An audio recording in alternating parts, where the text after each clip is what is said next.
요한의 죽음, 세례 요한의 죽음과 예수님의 사역이라는 제목을 같이 나누려고 합니다. 성경을 기록한 요한이 성경을 기록하면서 어떤 방법으로 무엇을 계시의 도구로 사용하기를 원했을까? 이 부분을 한번 좀 살펴봤으면 좋겠어요. 그렇죠? 성경은 하나죠. 우리 마가복음, 마태복음은 한 권으로 되어져 있는 거예요. 요한이 아니고 마태죠. 지금 마태복음을 우리가 보고 있는 거니까 이 마태가 성경을 기록하면서 어떤 방법으로 무엇을 계시하는 도구로 사용되기를 원했을까? 특별히 이 세례 요한의 사역과 예수님의 사역의 어떤 연관성을 연결시키고 있었나 하는 걸 보았으면 좋겠어요. 지금 세례성 마태복음이 13장에서 완전히 끝나고 14장에서 다른 책이라거나 다른 내용을 가지고 있는 것이 아니라 지금 계속해서 쓰여진 한 권의 책이라는 것, 이 기억을 좀 했으면 좋겠어요. 그래서 앞에서 그 7가지 비유를 통해서 천국을 설명해 주었고, 그 천국에 참여한 자들과 천국에 그 참여한 자들의 삶이 무엇인가, 무엇이어야 하는가를 가르쳐 주고서 그 천국을 가지지 못한 자들이 어떤 자들인가, 그 거듭나지 못한 자들을 어떤 자들인가, 그죠? 그들은 어제 말씀처럼 보이는 것이 전부라고 생각하는 사람들, 그들의 모습을 이제 고향 사람들이라는 단어에 담아서 주기도 했었는데, 오늘은 그걸 갖다가 또 한 번 반복하면서 세례 요한의 모습이라고 이야기하고, 그러면서 세례 요한의 모습이 뭐야? 끝나고 예수님이 그 사역이 시작되어지는 이런 그림을 그려내고 있다라는 거 보았으면 좋겠어요. 예수님 말씀대로 11장 11절에서 예수님의 그 세례 요한은 뭐라 그래요? 여자가 낳은 자 중에 가장 큰이다. 그죠? 여자가 낳은 자 중에 세례 요한보다 큰 이가 없도다. 그랬어요. 그러나 천국에서는 지극히 작은 자라도 그보다 크니라. 자, 그러니까 사람이 낳은 자 중, 여자가 낳은 자 중에, 여자의 낳은 자 중에 가장 잘, 그리고 가장 완벽하게 계시의 도구로 사용되어진 자, 그걸 세례 요한이라고 이렇게 들고 있는 거죠. 그러나 그 천국에 가서는 지극히 작은 자라도 그보다 크다, 비근 대조를 하고 있는 거예요. 결국은 세례 요한은 율법의 상징이었던 거죠. 율법의 상징이었고, 천국은 뭘로 표현하고 있어요? 은혜의 상징인 거죠. 은혜를 받지 못하면 율법에 아무리 큰 것을 가지고 있어도 그것은 헛것이 되고 마는 거예요. 영의 세계를 볼 수 있어야 되는 거죠. 그렇습니다. 이 계시의 도구로 주어진 선지자, 율법, 세례 요한의 정점이 세례 요한이다라고 얘기를 하는 거죠. 선지자들과 율법이 세례 요한 때까지 그 예언적 기능을 다 한 것으로 그려지고 있는 거예요. 계시의 도구들인 거죠. 율법의 도구들인 거죠.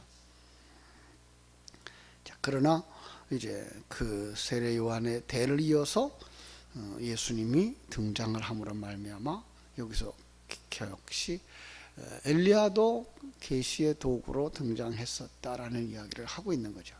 자, 이렇게 계시의 도구들은 어떻게 돼야 되죠? 계시의 도구들은 끝나야 되죠. 계시의 도구들은 깨져야 되는 거예요. 그래야 그 계시 속에 그 도구들 속에 담아진 진리가 드러나는 거죠. 근데 그릇의 죽음이 뭐예요? 그릇의 죽음, 그것은 깨어짐이죠. 그럼 사람의 죽음은, 사람의 그 마지막은 죽음인 거죠. 그러니까 그 세례 요한의 죽음으로다가 이제 율법의 마지막을 그려내고 있는 거예요.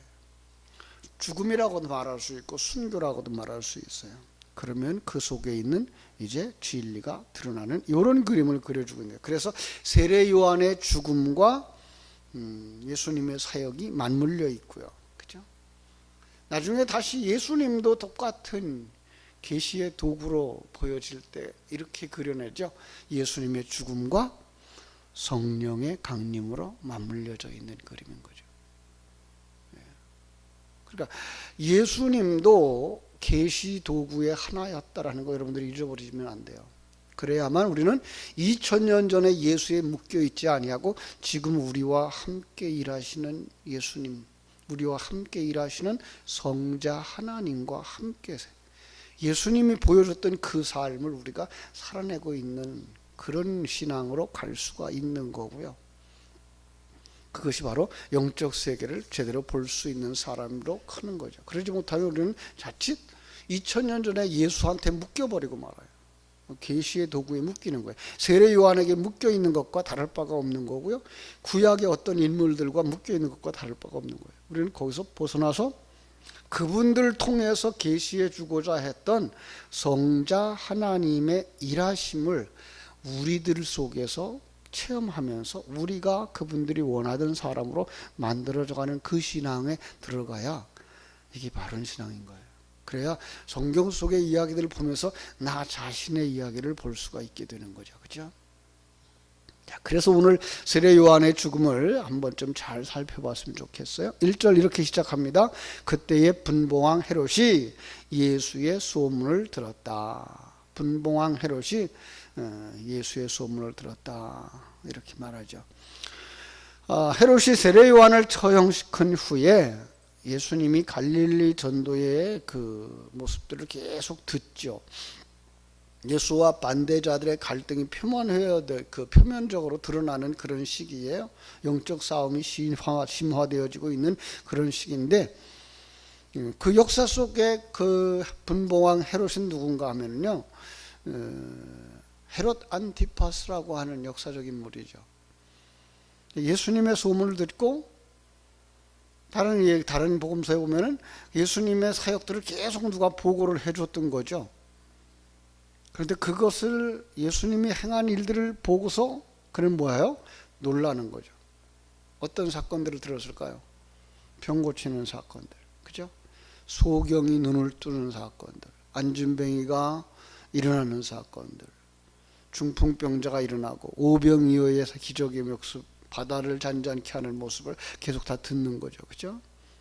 그러자 그 소문을 전하자 그의 결론이 뭐예요? 야, 세례 요한이다. 세례 요한이 죽은 자 가운데서 다시 살아났구나. 대단한 안목입니다. 이거는요.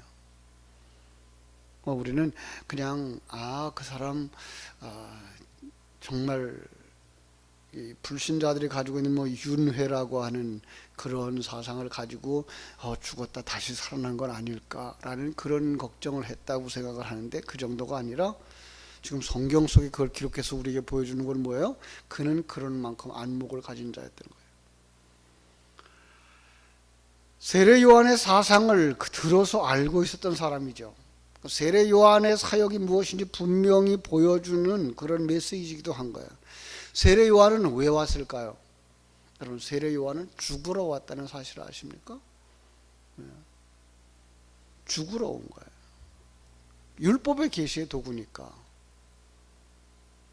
그런 모습이에요.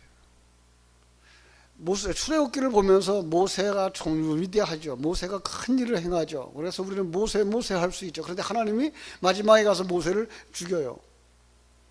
가나안 땅에 들여보내지 아니하고 거기서 끊어버려요. 왜 그래요? 그 다음 사역자가 이어져야 돼요. 여호수아가. 그게 바로 예수의 모습이기도 한 거거든요.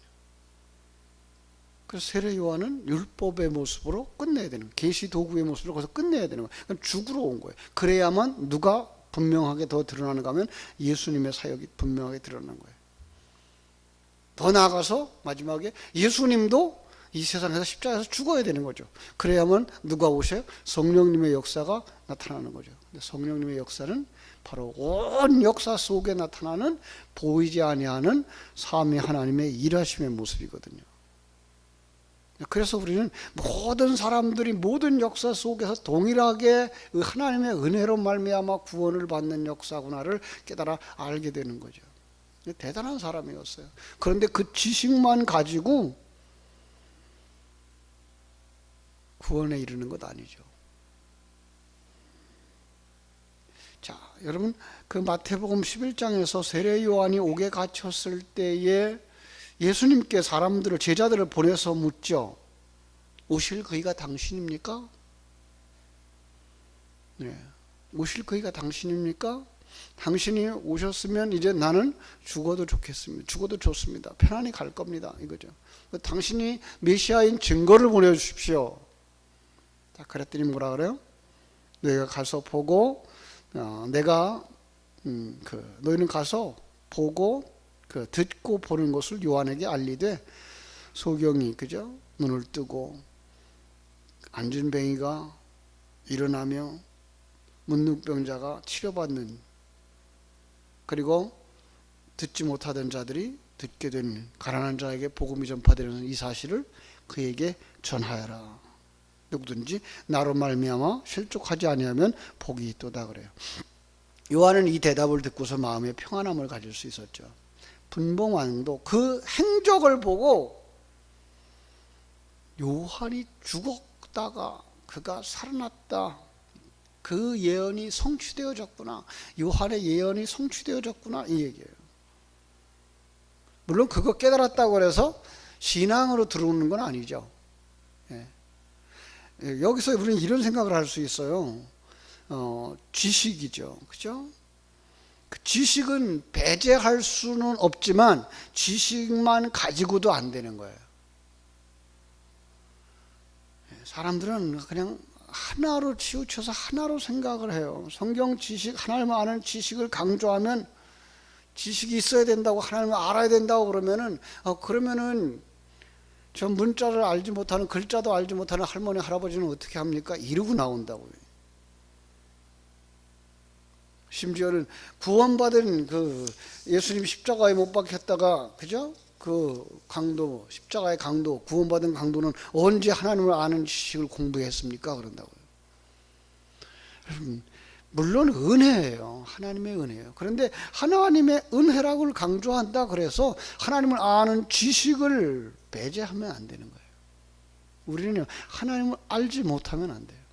하나님을 아셔야 돼요. 그런데 그 아는 걸로 끝나면 안 되고 뭐가 있어야 돼요? 그 위에 덧입혀지는 하나님의 은혜가 있어야 되는 거예요. 오늘 이 이야기 속에는 많은 이야기들을 우리가 할 수가 있는데, 그 중에 하나 우리 새벽에는 간단하게 살펴볼 수 있는 건 뭐예요? 그릇은 깨져야 그 속에 진리가 드러난다는 거예요. 거꾸로 보면 하나님의 생명은 자기를 담고 있는 그릇을 벗어버림으로써만 드러난다라는 거죠. 생명을 가진 사람들, 세속적 가치관과 세계관과 인생관을 버리고 하나님의 가치관과 하나님의 세계관, 하나님의 인생관을 가지게 되는 거죠. 세상 사람들은 뭐라 그래요? 죽으면 모든 게 다 끝나는 거야. 이걸 뭐라 그래요? 이건 세속적인 가치관. 하나님의 생명을 가진 사람들은요, 죽으면 천국에 가든지 지옥에 가는데 너는 천국 갈 수 있겠니? 라고 말하는 거죠.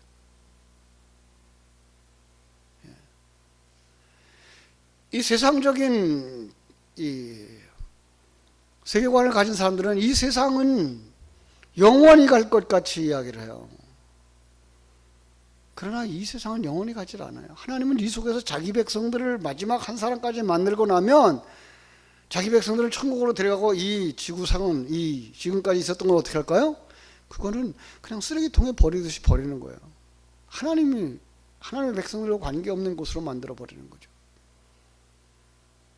우리 여기다가 그저 높은 집 짓고, 그죠? 든든한 집 짓고 행복하게 영원히 살면 행복한 거야 라고 생각하지만, 성경은 아니, 하나님이 통치하는 그곳이 천국이야.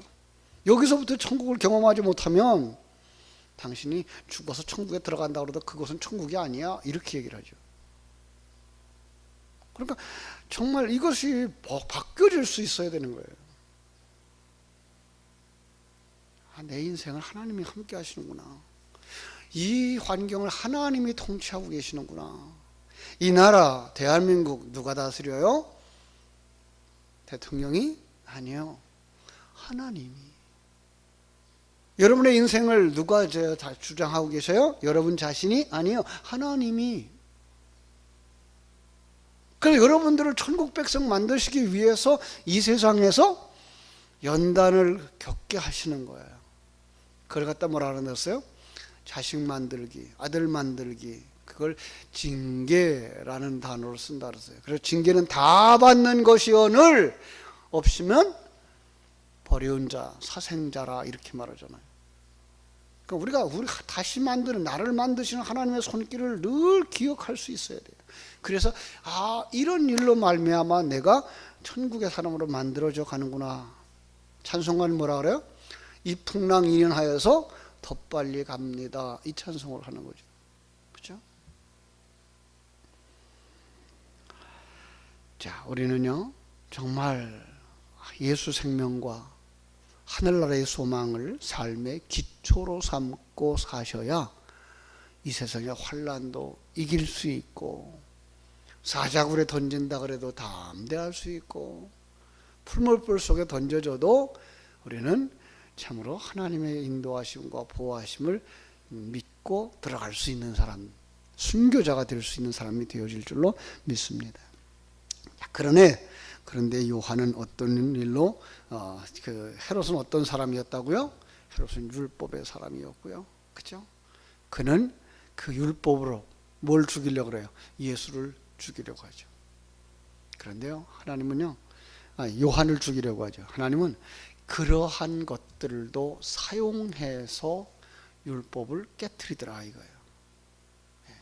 물론 이 속에 이복 동생의 아내를 취하여 오고 세례요한 율법으로 말미암아서 그건 아니다라고 정죄하고, 그것 때문에 죽이려고 옥에다 가둬놓고, 그것도 이제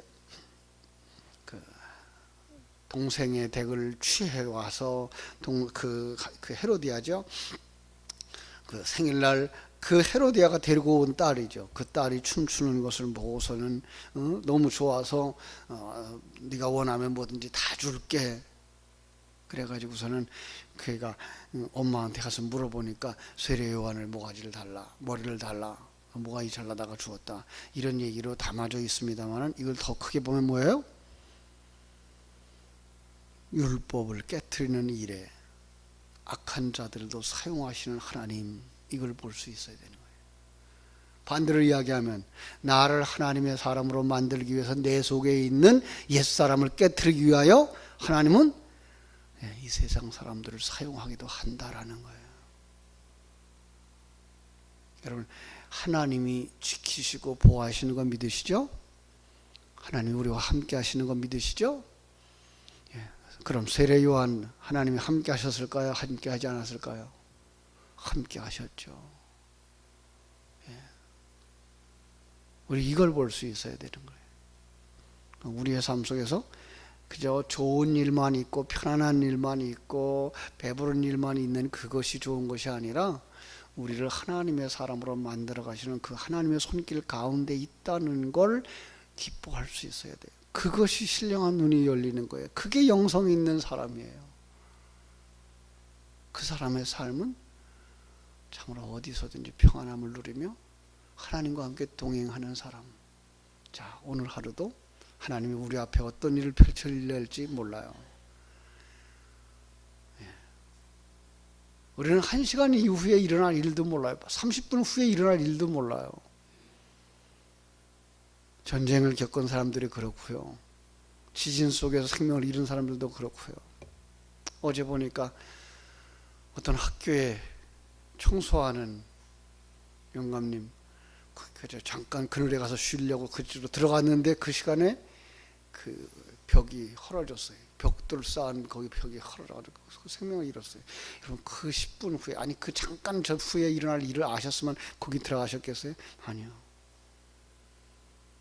우리 앞에 어떤 일이 펼쳐질지 몰라요. 그러나 우리는 분명하게 믿는 거 있어요. 하나님이 나와 함께 하신다. 믿습니까? 그리고 우리는 완성되면 어디로 간다? 천국으로 간다. 이 사실을 가지고 하나님이 주신 환경 속에서 언제든지 하나님의 영광을 드러낼 수 있는 그런 성숙한 그리스도인들로 완성되어져 가서 하나님을 기쁘시게 하는 복된 성도들 되시기를 주님의 이름으로 축복합니다. 기도하겠습니다. 아버지 하나님 감사하고 감사합니다. 옛사람은 벗어져야 될 것이고요, 율법은 벗어져야 그 속에 진리이신 성령님의 역사가 나타나는 것을 다시 한번 보면서 아버지, 오늘 우리들 속에도 옛사람과 새사람이 겸하여져 있습니다. 아직도 살아있는 옛사람, 그래서 세상적인 가치관을 가지고 금방금방 우리는 세상 얘기를 하고 세상 가치관 가지고서 판단하려고 듭니다. 그러나 그때라도 아버지 하나님이 우리 속에 하나님께서 다시금 생명을 가지고 볼 수 있는 눈들을 깨닫게 하여 주시옵소서. 하나님의 일하심, 하나님이 통치하심, 하나님이 나와 함께 하심, 그리고 하나님이 나를 만들고 계심, 그리고 완성되어지면 우리는 이 땅에 더 이상 살 사람들이 아니라 천국에 갈 사람으로 깨달아져서 정말 누구도 불평하거나 원망하는 사람이 아니라 어떤 형편에서든지 평강을 누리며 하나님의 영광을 드러낼 수 있는 예수의 사람들이 다 되게 하여 주시옵소서. 오늘 하루의 삶도 주님 앞에 부탁을 드립니다. 일마다 때마다 시간 분분 초초마다 우리 하나님께서 우리와 함께하여 주시옵소서. 거룩하신 예수님의 이름으로